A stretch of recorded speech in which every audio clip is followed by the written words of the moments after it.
Hello. I took Sam Hyde's financial advice. Well, partly. You see, if you have $50,000 in credit card debt, or more, or less, depending on how good your credit score is, depends on how much they'll give you, right? You might be saying, oh my goodness, let's say I have $10,000 in credit card debt. How am I going to get rid of this? How am I going to get $10,000, you might ask? Well, you don't need to. This is not financial advice in saying you should scam these companies. Even though these companies aren't really people. These companies are paper-made institutions that have employees. The CEO is an employee of the company. The people who own the company are the stockholders, and all they care about is returns, right? And they buy and sell at will, right? So they have no loyalty to the company, as the company has no loyalty to anybody. So these companies want a return of money. What they mostly want is an income of money. So they don't care that they lost money on you, so long as next month they get so many billions of dollars. They keep flushing money out. They just want to get money in. They don't care that you're paying a fraction of how much you borrowed. So here's what I did, and this is what Sam taught, and this is well-established financial thing. All right, they have an entire department at these credit card companies that deal with this exact thing. All right, it's called the claims, not the claims department. I'm not sure what it's called, debt resolution or something. Anyways, they have entire departments set up to deal with these problems of poor people. And what they do is they write it off on the taxes, any sort of difference. So normally, if you just call them up and you say, oh man, and take your time, right? This person, you want to look like a dumb idiot who doesn't have a lot of money, all right? And they have a little bit of money right now, and if they don't get it now, they're never getting anything, all right? Now, for most of you, including myself, that's probably true, all right? So you don't even have to lie, but a little embellishment, a little playing it up, a little this, that, the other, never hurt, right? I was humming and I don't know if I can make that one. I see I got this other expense, which is true. I got these other mention you have other credit card debts. And they're like, oh, sugar. He's going to pay off them instead of us. We want him to pay us. We'll take a fraction. Make them think that it's either they get a little bit of money now or they never get any money. This works especially well if you've already not paid for a month or two. You've missed a couple payments. All right, that'll really light a fire in them. Now, my theory is, and I haven't tested it out, is the more payments you make, more payments you don't make, the lower percentage they're willing to take. So for me, I only mixed like 1 or 2, maybe 3 months on my Wells Fargo card. Called them up. Oh, I'm poor, which is true, and they said, all right, you can pay 60%. Right. This is one of my lowest debt cards, which is why I decided to try it with them first. It was only like $4,000. Right. They said pay 60% over 3 months, so $800 something a month for 3 months, and this whole thing goes away. It won't decrease. It'll increase your credit score actually, because you won't have that debt anymore. It's not going to go. If you do this, your credit score will go down because you missed those payments, but then the debt will be paid off after you pay it off at a much reduced rate, right? So you're making 40% free money,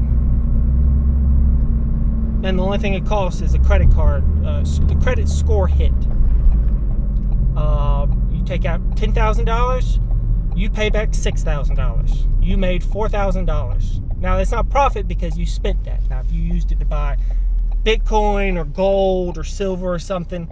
They don't like that, which is why a lot of cards don't let you buy crypto anymore. Most of them will still let you buy gold and silver, but a lot of times you still have to pay more for the gold and silver. But paying more for free money is still free money, right? Now, they don't care what you spent the money, so long as they allowed you to spend it, right?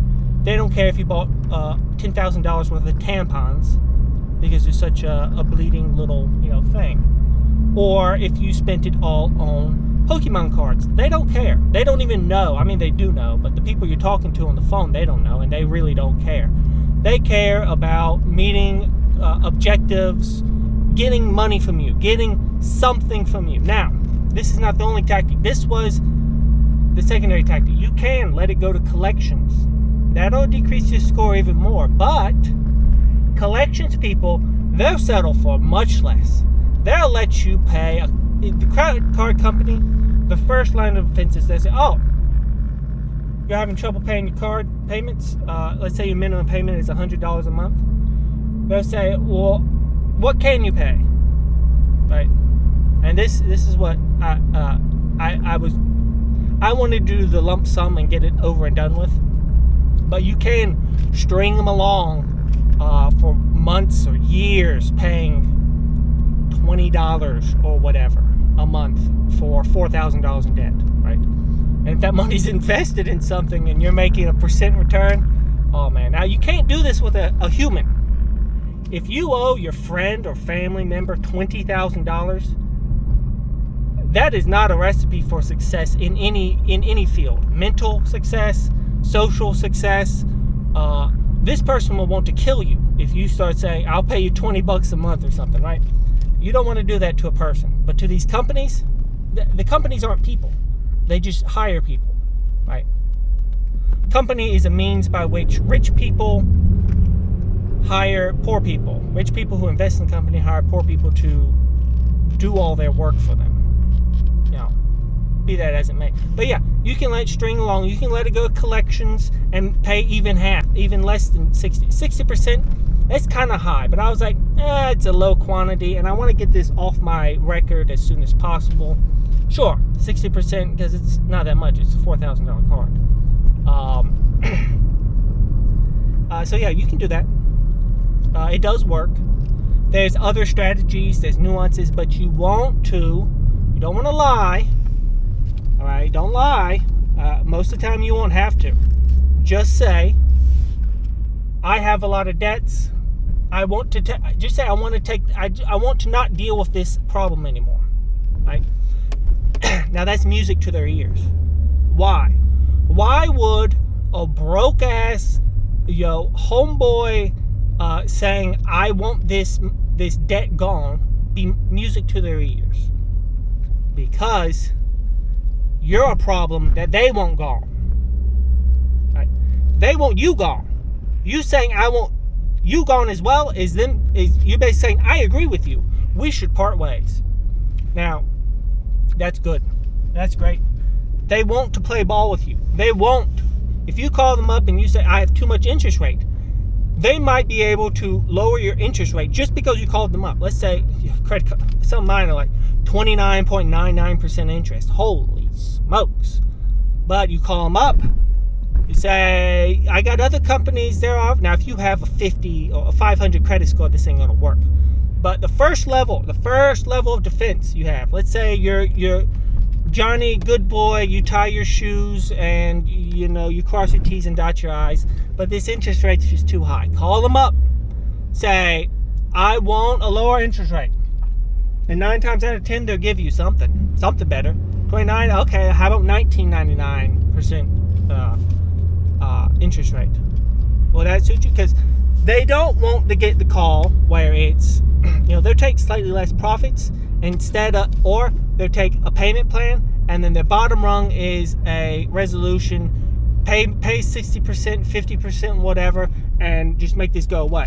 All right. So there's levels of what they want to do, which coincide with what you want to do, because the various levels are paying $15 a month for thousands of dollars of credit is better for you than paying it all off.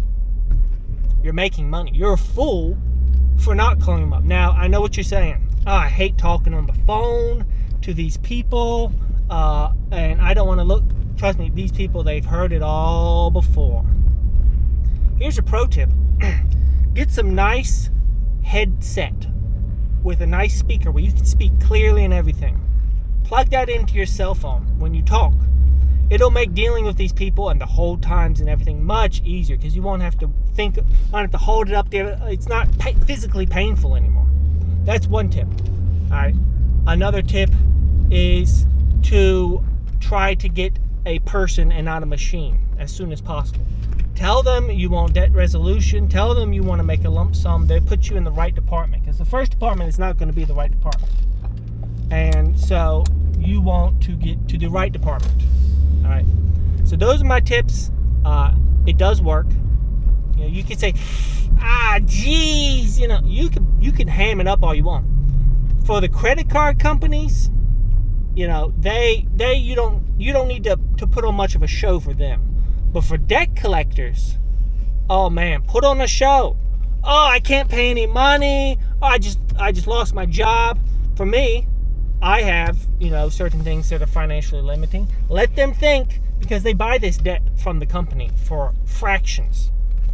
And most of it, they don't get any of the money back. They're hoping to get some sort of money back. So if you make it go to collections, they'll play ball, any ball you want to play. A small monthly payment, a lump sum, we take half.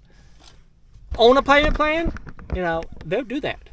So good luck, boys and ladies.